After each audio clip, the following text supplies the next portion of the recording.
So now we're headed to Richardson Beach and Carl Smith Beach, and they're right next to each other. We're just gonna go sightsee. Looks like it. That orange-pink thing, I think it's a starfish. And there's a crab right there. No, it's a crab.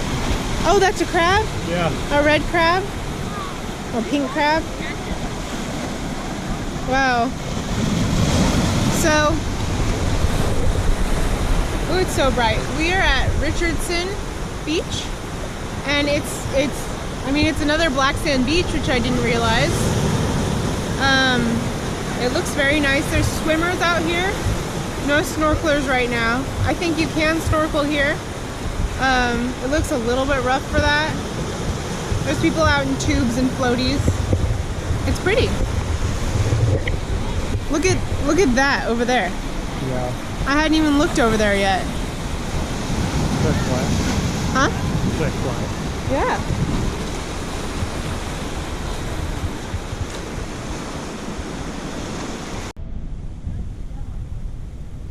It's just darting around. What's it doing? It's being silly.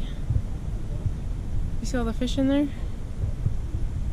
There's a whole bunch of little fish and one big fish being silly.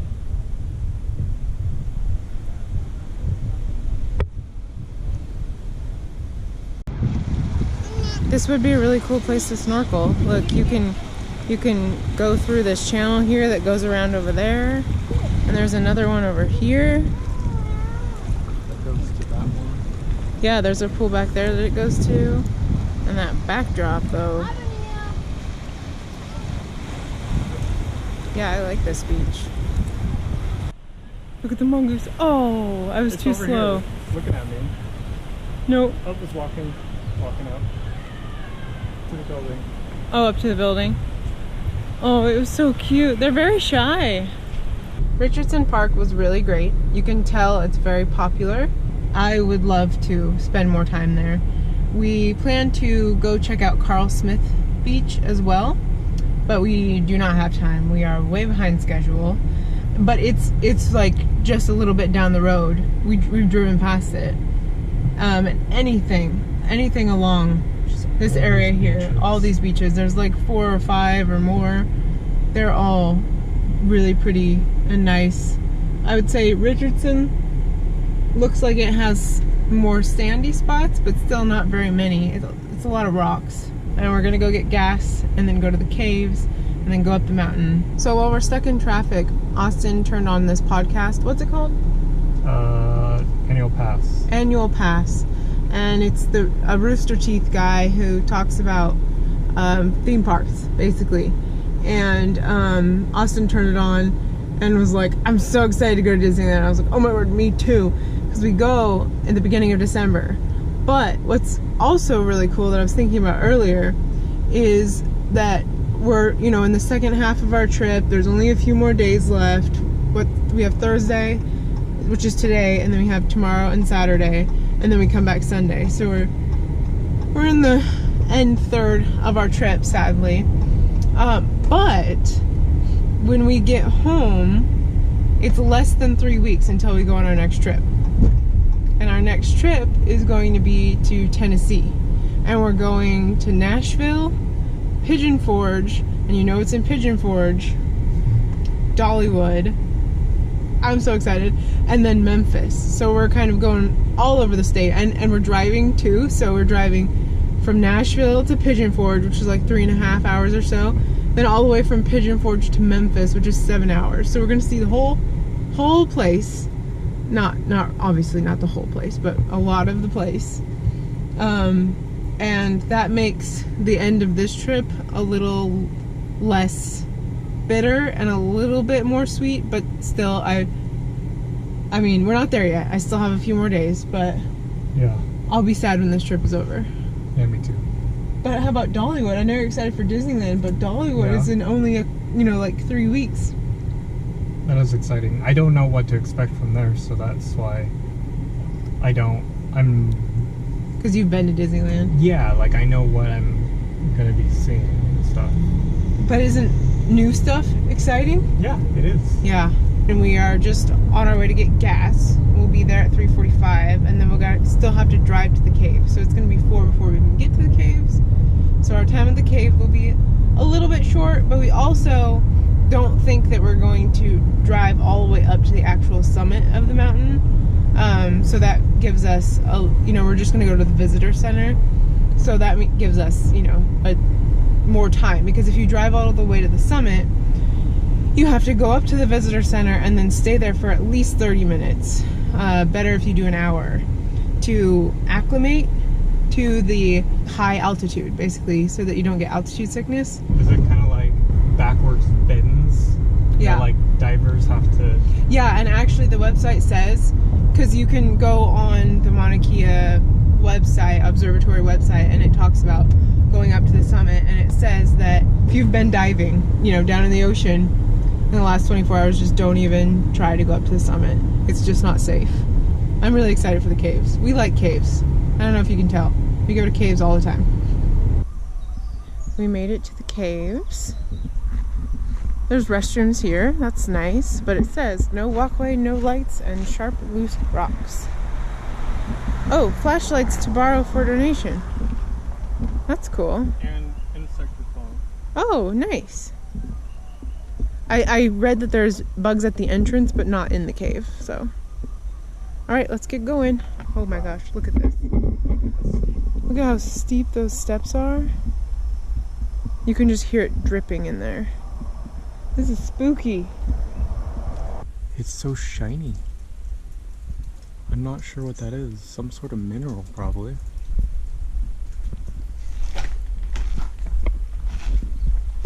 Whoa. Cool. Yeah, we go in here. Are you ready?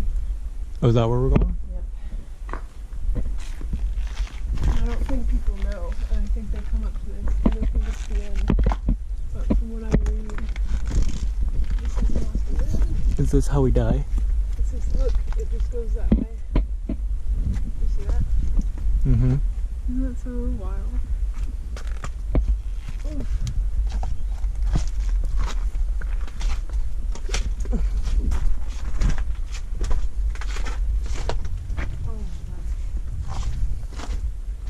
Whoa. Yeah, whoa. It's easier to walk on. Oh, as I freaked. The shoes! The shoes are slippery. I got that on camera. I don't recommend sandals. It's very grippy though. Oh yeah, I'm not slipping. My feet are sliding off of my shoes. This is so cool. Oh my gosh. Oh, this is a struggle. Hey. Sorry. Yours is, I can't see, mine is so dim compared to yours. Wow.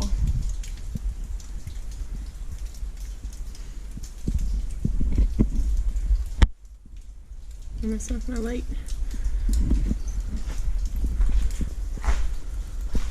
Oh, keeps going. I wonder if there are any blind spiders in here. Oh, stop. Did you forget about that? Ugh. That was a different island. There aren't any on this island. Oh, I'm sure there are. What the Yeah. heck is that? What? A rock? Doesn't look like a rock. Yeah, I can see. Oh, Fallen yeah. rock. We probably shouldn't go any further. Yeah, it looks dangerous. Yeah. Caved in there. You can go until you can't go any further. Uh-huh. And what I was reading said that the entrance is rough and the end is rough. Mm. And then, the middle's fine. It is not cold in here. No. I thought it was going to be colder. Well, what I read said wear shoes, but you don't need a jacket. Mm. We're used to caves. In Oregon, they're In like Oregon, freezing. Can you slow down, please? I'm wearing sandals. So I'm not like a brave person. Whoa, here I go, falling off my shoes again. But you okay? Yep. I'm fairly brave if I'm with someone else. Like, I'm afraid of the dark if I'm alone, but if I'm with someone and they're calm, I'm gonna be calm. But as you heard, I was like, Austin, can you slow down? Austin, slow down. I can't walk that fast. And I could tell he was starting to get scared, because he does also share some of the same fears as me. And so once he starts like speed walking and getting scared. Then I start too, and I'm like, oh my gosh, we're like racing each other out of the cave here. And then thankfully someone else, Pretty soon we're just like sprinting. yeah. But thankfully someone else just walked by us, and now we're all calm because they're behind us in the cave and we're walking towards the mouth of the cave. So if anything's back there, it's gonna get them, and we'll probably hear screams and have time to get away. We're really brave. But I can, as long as, like, I'm never the one who starts to panic first when it comes to situations like this. Austin's definitely braver than me in many other ways, but in the dark, I can stay calm until he panics, and then I panic too. My imagination is too crazy. Yeah. That like it starts wandering, and then I can't stop it, and then I just start to get scared little by little. And I just don't go there until Austin starts to get that way, and then my mind starts going there. Look at this. Yeah, there's like. Look at all these layers.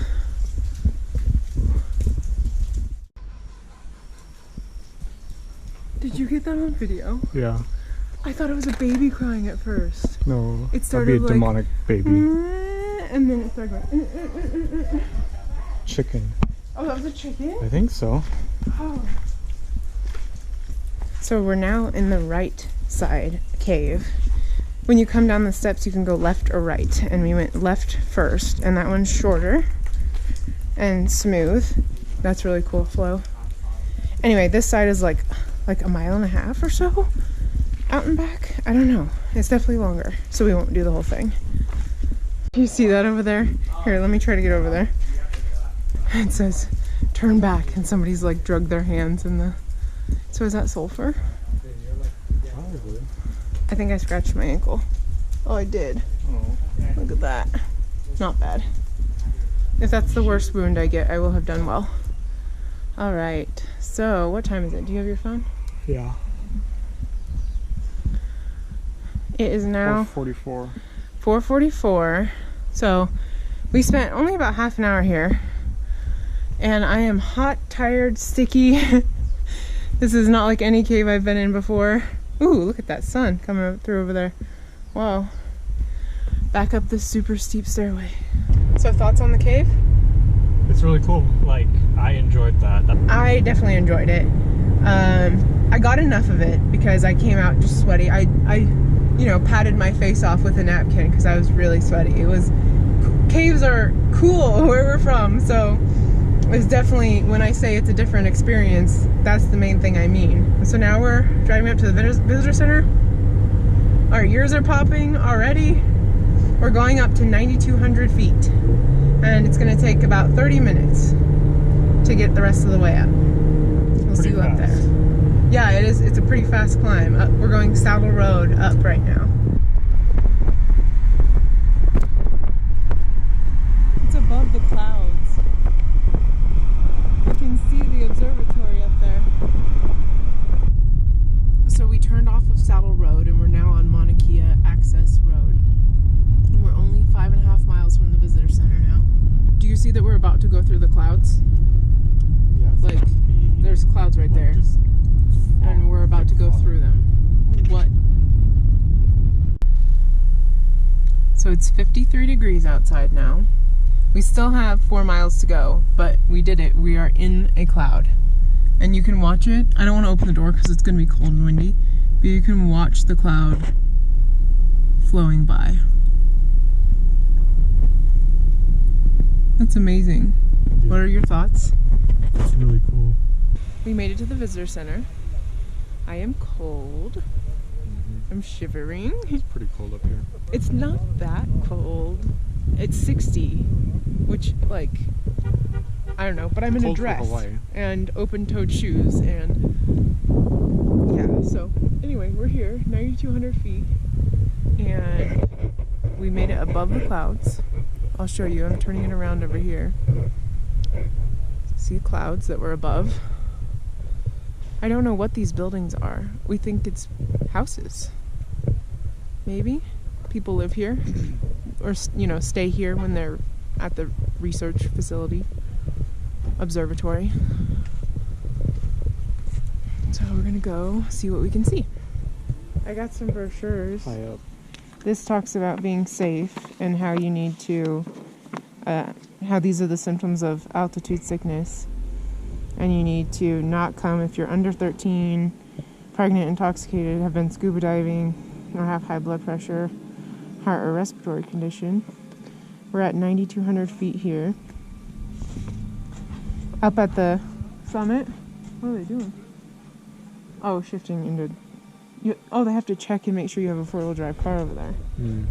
See, four-wheel drive only. Yeah. It says 100-mile-per-hour winds and zero visibility whiteouts happen up there. Wow. Also, dehydration. The summit air is extremely dry. You're supposed to drink a regular bottle of water per hour. Whoa. Whoa. Wow. You get dehydrated quickly. And look, it can look like that. There's the observatory domes. But there's no snow right now. Yeah. Here's the map. So we're at the visitor station, and it's 8 miles up to the top there. And you can stop at 3 different places. Okay. Do you like it? I want to look at the colors. It's only $5 more than the long sleeve.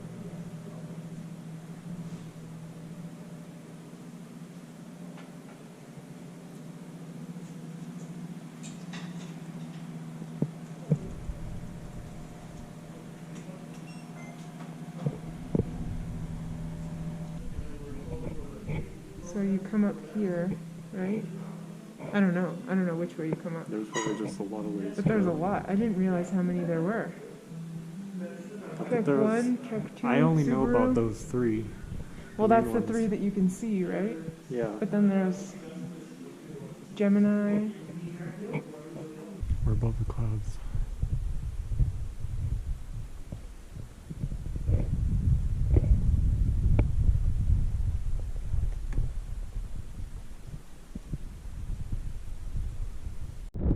Okay, so I thought that we've seen the prettiest sights, but what?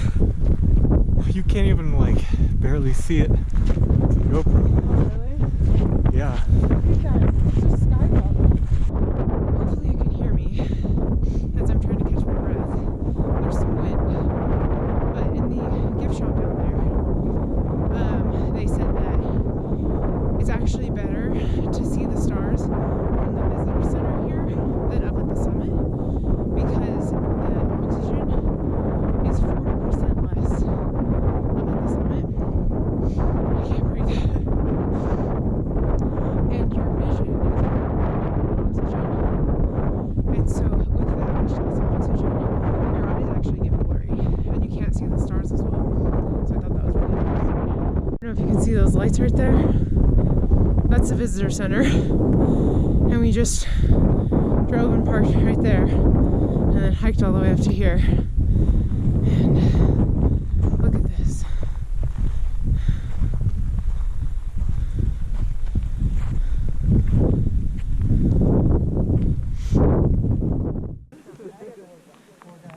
Stars are starting to show up.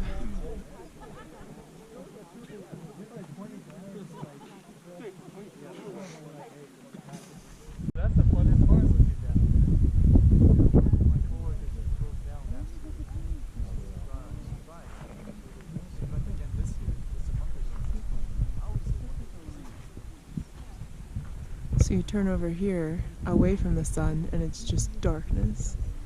But turn back around. Oh, there's the visitor center down there. Well, those lights are cars leaving the visitor center. There's cars coming down from the summit.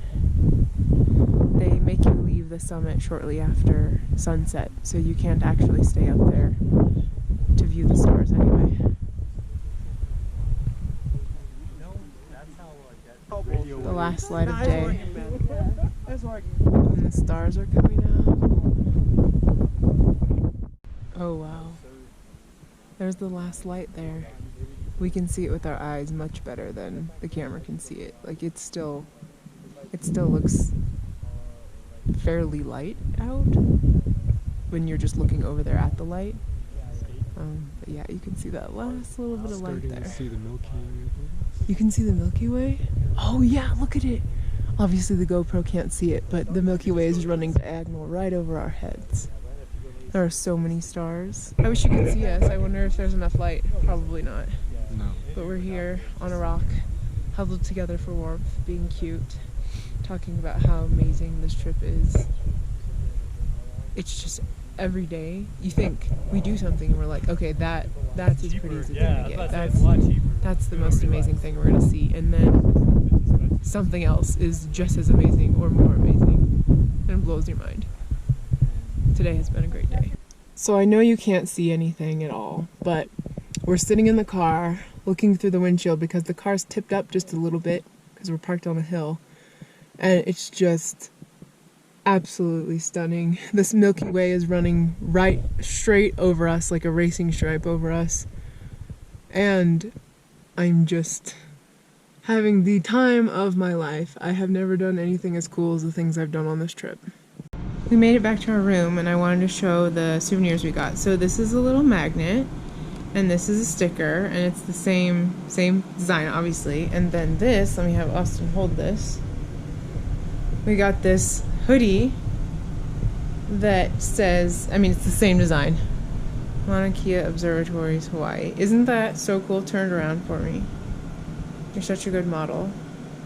And then it's got the same thing on the front. Perfect. Coming back down the mountain was pretty quick. Yeah. Pretty quick. You have to use your brakes quite a bit. Actually, I'm mostly engine brake the whole time, so I didn't burn out the brakes. But yeah. Also, I have to say, whenever we turn onto the road here at the Airbnb, there's two things that are really cool. There's always cats out in the road, and so we always drive really slow because we know there's gonna be cats. And one of them has a kitten, just a little kitten. So we've seen it 2 nights in a row, and cats all 3 nights, but the kitten twice. And then also the other thing is to suddenly hear the coqui frogs start up. Yeah. Not that they start up, but you can't hear them at first, and then. Sorry, go ahead. I think it's because we slow down and also the area, so. Yeah. Oh, another thing that was interesting is that when we were driving back from the mountain, you could smell and feel the air change. So you could feel it start to get sticky and humid, and you could smell it. You can smell that just like wet. Yeah. It's kind of stinky, actually. And you could just smell as you come down the mountain, that smell start. And we had gotten nose blind to it, and then we went up on that mountain out of it, and we're smelling the freshest air, and the driest air. I am dry. My lips are chapped. That was amazing. I couldn't even pick a favorite thing on this trip so far. It's like every day has things that are amazing. Yeah. I even really loved the ube ice cream. And then the sparkles. That was a highlight for me too. But it's just, this is such a good trip. It is. I hope it continues. We have 2 more full days. It feels like every time we go on a trip, it just, we don't think we could top it. Like in Jamaica, I was like, oh my goodness, that was such a great trip. And then go to Hawaii and it's just even better. It's just it's late. It's 9 o'clock. This is the latest we've gotten back because we stayed up there so long looking at the stars. And I don't know if I mentioned, but my phone, I have a Pixel, and so it has astrophotography. And so if you hold the phone really, really still, it'll turn on astrophotography, and then it'll go for over 4 minutes if you let it go the whole time. And so it takes in all the light, and I got shots of the Milky Way with my phone, and that's just amazing. It's just amazing. Thank you for coming along with us. We will see you tomorrow for more. We head over to Kona tomorrow, so we have to check out of this amazing Airbnb, which is sad. But we go to another one, and we're going to sightsee along the way to Kona. Hopefully the Airbnb is just as good. I don't think it could be. This is amazing. But as long as it's clean and has the necessities, I'll be happy. Yeah. Yeah, so we will see you tomorrow. Good night. Good night.